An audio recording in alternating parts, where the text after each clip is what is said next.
Muy buenos días a todos y todas. Lamento mucho no poder acompañarles directamente, pero hoy se inician las audiencias en la Comisión Interamericana de Derechos Humanos, así que me ha sido imposible.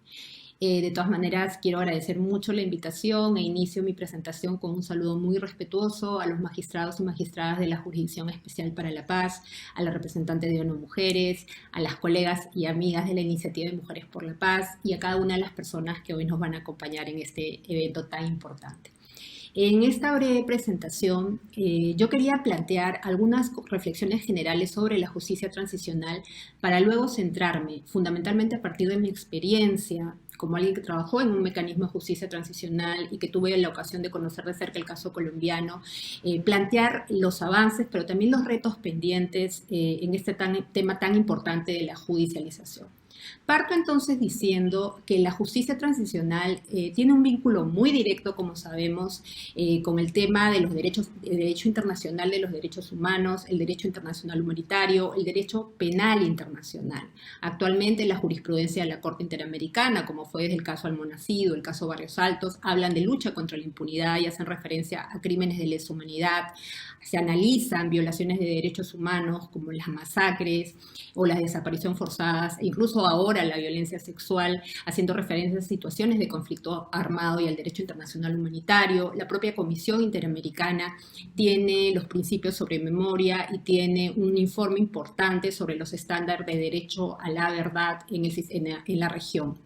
Pero la justicia transicional y estas áreas del derecho internacional, además de eso, tienen en común que no fueron creadas ni desarrolladas con una perspectiva de género, ni con un enfoque diferenciado, ni teniendo en la mira la situación de las mujeres, de las niñas o de las personas LGTBIQ+.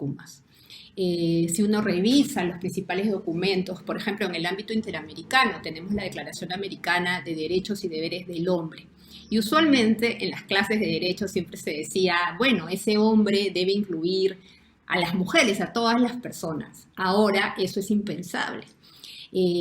Pero la prueba más grande de que esto no era así, que no se estaba incluyendo en las mujeres, es que cuando se da la Declaración Universal de Derechos Humanos, Hansa Mehta, una defensora de la India de los derechos de las mujeres, fue la que logró que la frase inicial de la declaración, que decía todos los hombres nacen libres e iguales, se cambiara por todos los seres humanos nacen libres e iguales. Es decir, que esa aparente neutralidad de los tratados y de los documentos internacionales en realidad era una forma de invisibilizar los derechos de las mujeres. No es casualidad entonces que aunque el sistema de Naciones Unidas, a partir de la Carta de la ONU de 1945, reconozca los derechos humanos y reconozca el principio de no discriminación, es recién en 1979 con la CEDAW y en 1994 con la Convención Belén do Pará, cuando se empieza a hablar de discriminación contra las mujeres y de la violencia contra las mujeres como una forma de discriminación. A partir de la opinión consultiva 18 de la Corte Interamericana, donde se reconoce el principio de no discriminación y el derecho a la igualdad como una norma de ius cogens, se define entre los motivos prohibidos el género. Entonces vemos que hay una línea de tiempo importante y que nos debe llevar a analizar por qué la justicia transicional en sus diferentes mecanismos no fue diseñada ni pensada con una perspectiva de género que nos incluyera en estos procesos. Entrando ya al caso concreto de la justicia transicional, yo identifico como dos etapas en materia de enfoque de género. Una primera etapa en la cual, como sabemos, las comisiones de la verdad se van nutriendo de experiencias previas, ¿no? Y en estas comisiones de la verdad, las iniciales en América del Sur, como puede ser la Argentina, la CONADEP o la Comisión RETIC e incluso la Comisión Valej en Chile, no había una referencia directa a la situación de las mujeres ni a la violencia sexual. Entonces, en esta primera etapa, es la Comisión de Sudáfrica, luego la de la Guatemala y luego la del Perú, la que aplican un enfoque de género, pero lo hacen con dificultades enormes. Y es que no se estaba en el mandato, no se había incluido la violencia sexual, no se habían incluido todas las dimensiones que hoy existen sobre género. No existía una jurisprudencia como Campo Algodonero o como Linda López contra Venezuela o como el caso Atenco. Y estos casos, y por eso yo iniciaba hablando de la relación entre la justicia transicional y el derecho internacional de los derechos humanos, la falta de estos estándares hacen que estas primeras comisiones de la verdad que incorporan género tengan que hacerlo de una manera muy específica, es decir, con muchísimo esfuerzo, con muy pocos recursos, con una idea generalizada en el movimiento de derechos humanos y también en los estados, que la violencia sexual no había sucedido o que era casual o que no tenía que ver necesariamente con los derechos humanos. Surgen además con mandatos que tienen que interpretar a partir de otras violaciones de derechos humanos, o si se incluye tortura, poner por ahí la violencia sexual. Y eso implica que estas primeras comisiones de la verdad, yo fui parte de la Comisión de la Verdad de Perú y lo digo en ese sentido, solamente pudimos elegir y focalizar la violencia sexual. Y no se pudo trabajar, por ejemplo, la situación de la población LGTBIQ+, que ahora en el caso colombiano es impresionante lo que sí se puede trabajar con estos precedentes. Entonces, la primera etapa es esta, ¿no? Centrarse solamente en mujeres con una aproximación binaria, solamente en violencia sexual y además con unidades de género que al final terminaban teniendo la única responsabilidad, y acá hablo específicamente del caso de Perú, para incorporar este enfoque de género. Esta primera etapa tiene muchos aportes. Considero que la experiencia colombiana se ha nutrido mucho de la peruana y la peruana se nutrió mucho de la guatemalteca, ¿no? En el caso de la Comisión de Memoria, perdón, la Comisión de Esclarecimiento Histórico guatemalteca, que ubica la situación de violencia sexual, y pudimos construir a partir de esta información, pero como les digo, con mucho esfuerzo y muy focalizada en violencia sexual, informes que luego son incorporados en otras experiencias, como decía, en la colombiana, pero también en la jurisprudencia de la Corte Interamericana con el caso Castro fundamentalmente. Y viene una segunda etapa, que se da cuando el sistema universal y también el interamericano empiezan a reconocer en la justicia transicional la necesidad de un enfoque de género. En el año 2011 se da la resolución 18.7, por la cual se crea la Relatoría de Verdad, Justicia, Reparación, que existe ahora, y en el mandato de la Relatoría se habla de la necesidad de una perspectiva de género y una perspectiva de las víctimas. Y se dice que hay violaciones de derechos humanos específicas que deben analizarse con ese enfoque de género, como el desplazamiento forzado y la violencia sexual. Pero estamos hablando del año 2011, ¿no? Y a partir de ese reconocimiento que se ha nutrido de todas estas experiencias locales, se crea esta relatoría. Y no es casualidad que hace muy poco, el relator Fabián Salvioli acaba de publicar su informe sobre género y justicia transicional, que recomiendo leer, pero que si uno lo lee ahora y recuerda todo lo que se trabajó antes, se da cuenta cómo este informe se ha nutrido de las experiencias peruanas, colombianas, iniciativas, los juicios en Guatemala. Y ahora sí, este informe habla del enfoque de género y de la importancia de incluir a la comunidad LGTBIQ+. Entonces, son estos dos momentos de la justicia transicional que hay que considerar. ¿Por qué? Y aquí paso al siguiente punto, que tiene que ver con la judicialización de la violencia de género en ámbitos de justicia transicional. Lo primero que hay que entender es que las mismas dificultades que hay para los casos de violencia de género, para su judicialización en situaciones fuera de la justicia transicional, esas mismas dificultades continúan e incluso se exacerban, porque la justicia transicional, y en el caso concreto los mecanismos en Colombia, están tratando de judicializar casos que pasaron hace muchísimo tiempo. Y si en los casos cotidianos, cuando no ha pasado más de 1 o 2 días de una violación sexual, no se le cree a la víctima, no hay testigos, yo siempre digo que así como existe pues este principio de presunción de inocencia que es válido, que tiene que existir en el proceso, pareciera que existe un principio de presunción de culpabilidad de la víctima, donde ella tiene que demostrar sine qua non que hizo todo para evitar la violación. Entonces, todas estas dificultades es importante entender que van a continuar y se van a exacerbar en los procesos de judicialización. Y esto es muy importante.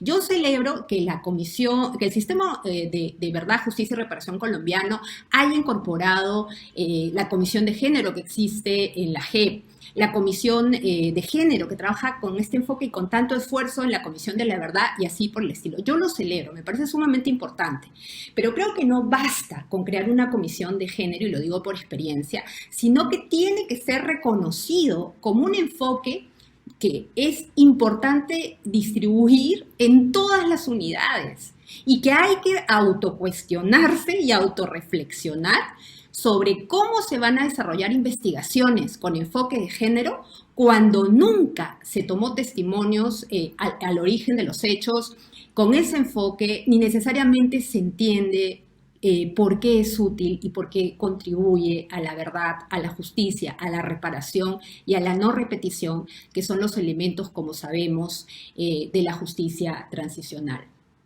Hay un elemento importante que establezco en este momento en el vínculo entre judicialización y reconocimiento del enfoque de género, y creo que es un aporte importantísimo de la Corte Constitucional colombiana a partir del auto 92. Pero no solamente porque reconoce que la violencia sexual es causa del desplazamiento en las mujeres colombianas, sino porque hace un análisis del conflicto armado con un enfoque diferenciado, distinguiendo facetas y riesgos de género. Entonces, hay un aporte muy importante que ya Colombia tiene, pero, y aquí paso al siguiente punto, no puede entenderse que es un sinónimo violencia de género con violencia sexual. La violencia de género, basada en esta desigualdad reconocida en todos los tratados, es una forma de discriminación que existe antes, durante y después del conflicto armado, que existe antes, durante y después de las dictaduras, y que en ese sentido es fundamental reconocer. A estas alturas de la vida y del desarrollo del derecho y la justicia transicional, magistrados y magistradas que investiguen o que den sentencias con estereotipos de género, ya se reconoce que es una afectación al debido proceso. Investigaciones que dejen de lado las voces diferenciadas, tanto en la justicia ordinaria como en la justicia transicional, están impidiendo la recuperación completa de la verdad, de la justicia y la reparación. Y si estamos creando mecanismos transicionales para que las cosas no se repitan, hay que apuntar al autocuestionamiento. Esa es una reflexión que quiero hacer. En las facultades de Derecho, ahora quizás las cosas son un poco diferentes, pero usualmente no te enseñan enfoque de género. El desarrollo de los derechos humanos ha partido de esta neutralidad aparente con la que inicié mi presentación.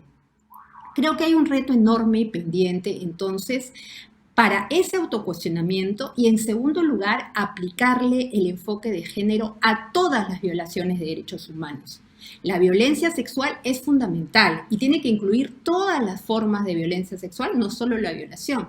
Pero el análisis de género de la desaparición forzada, por ejemplo, las causas diferenciadas, el impacto diferenciado, las causas del reclutamiento vinculadas a la violencia familiar, la cantidad de testimonios de mujeres que, huyendo de esta violencia, terminan participando en grupos armados. La situación de las masacres, de la ejecución extrajudicial y sobre todo esta aproximación con una visión amplia que implique, por ejemplo, la situación de los DESC, es necesario, y para eso hay que entender nuevamente, y con esto voy a ser muy enfática, que no es solo la violencia sexual, aunque no debe perder esta prioridad en la investigación. Tiene que acompañarse este enfoque a otras violaciones de derechos humanos, y eso implica cuestionar también la aproximación tradicional a la justicia transicional. Hay ahora, y creo que esto se aplica mucho para el caso colombiano, sobre todo un conflicto que ha durado tanto tiempo, una visión intergeneracional. Y aquí es fundamental el reconocimiento de los derechos de las personas mayores, ¿no? Las mujeres que en la búsqueda de los desaparecidos han envejecido en ese proceso. Entonces, ¿cómo estamos aplicando esta visión intergeneracional? Me parece que es un reto importante, uno de los primeros retos que yo quería plantear. En segundo lugar, esto en materia, perdón, de verdad, de memoria, ¿no? En segundo lugar, en materia de justicia, cuestionar cada uno de los mecanismos procesales y también de los espacios donde se toman los testimonios y donde se va a establecer la forma de comprender y tipificar los delitos. A mí me parece que no se puede seguir investigando de manera tradicional delitos, violaciones masivas de derechos humanos que tuvieron también en su origen roles diferenciados de género. Y aquí creo que los aportes del Centro de Memoria Histórica, de sus informes de género y memoria, son fundamentales y tienen que nutrir también el análisis y la construcción de los contextos diferenciados. Un tercer elemento es el tema de la reparación. Colombia es reconocida por el trabajo de la reparación transformadora, que a mí me parece fundamental, abandonar ese enfoque restitutivo. Pero reparación transformadora no es sinónimo de reparación con enfoque de género. Y yo apostaría a que la construcción de la reparación tenga este enfoque diferenciado y hacerse la pregunta que siempre he hecho en algunos eventos, y es, por ejemplo, cómo se repara en casos de violación sexual la situación de mujeres que no tenían como proyecto de vida la maternidad. Entonces, preguntas que hay que plantearse y que hay que asumir el reto de autocuestionar también las nociones básicas de justicia transicional. Otro elemento adicional es el tema de las garantías de no repetición. Y las garantías de no repetición implican una transformación y dejar de lado todas aquellas prácticas, conceptos tradicionales que han llevado a la desigualdad. Y eso implica entrar también al ámbito privado y empezar a trabajar con una visión de DESCA, de derechos económicos, sociales, culturales y ambientales. Los roles de cuidado, los cuidados de los sobrevivientes, la búsqueda de los desaparecidos y desaparecidas, el impacto de los roles de cuidado. Toda esta situación a partir de los DESCA también deben incorporarse en materia de investigación. Y hay una última idea que quisiera resaltar, ¿no? Sé que estamos hablando de judicialización y yo estoy abordando una serie de temas adicionales, pero porque hay que entender que justicia no es sinónimo de judicialización, que el proceso judicial en sí es un reto. Y muchas de las víctimas acuden al proceso judicial para mandar un mensaje. Y en ese mensaje tenemos todos y todas una responsabilidad enorme de poder apostar a la transformación y a entender las implicancias y las diferencias de las personas que acuden a la Jurisdicción Especial para la Paz. Quiero terminar finalmente leyendo un párrafo de un artículo que publiqué recién en este libro que se llama Pachacuti Feminista, es una publicación peruana, e incluye una sección sobre Colombia, ¿no? Sobre la experiencia que yo tuve en Colombia. Y bueno, pongo varias lecciones y quiero terminar con esta, la tercera lección que incluye. La tercera lección la oí en un taller en Bogotá, con mujeres víctimas del conflicto armado. Cada mujer narraba sus experiencias e historias. Y en eso, una de ellas pidió la palabra para narrar una historia terrible de violencia sufrida por la agresión de un actor armado. Contaba cómo gran parte de sus familiares habían muerto y ella misma sobrevivía con un trozo de proyectil en la cabeza, pero seguía adelante con su vida. Sentí un profundo terror porque honestamente no imaginaba cómo alguien podía haber pasado por todo eso y estar allí, en ese taller, sentada y contándolo con tranquilidad. Mi rostro debió haberlo expresado, porque de pronto esa mujer me miró con una profunda paz y dulzura y me dijo: «Es cierto, profesora, yo ya casi soy feliz». Desde ese día aprendí sobre la esperanza y esa frase me acompaña siempre. Esto que les he contado ocurrió en un taller en Bogotá organizado por unas mujeres cuando yo era consultora y creo que también es lo que quiero dejar en este momento. La esperanza la responsabilidad que se tiene con las víctimas, con todas las víctimas, y la necesidad de autocuestionarnos para que en cada mecanismo de justicia transicional, obviamente incluida la judicialización, podamos incluir las voces diferenciadas y hacer que esa esperanza continúe. Muchas gracias.